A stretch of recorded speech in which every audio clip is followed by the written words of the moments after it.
Hi, my name is Marius, and I want to talk to you about Avatar 2 at the upcoming ACM WiSec tutorial session. When I say Avatar, you may first think about a movie or an animated series.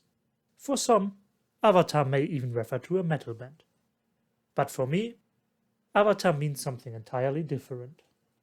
I want to talk about Avatar 2, the framework for flexibly interconnecting emulators, debuggers, and physical embedded devices.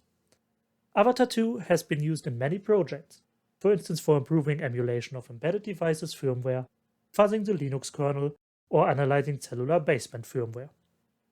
If you want to find out more about the framework and how it can be used to emulate wireless firmware, tune in to the tutorial on July 2nd.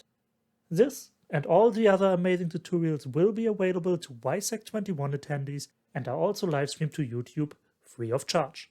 See you soon!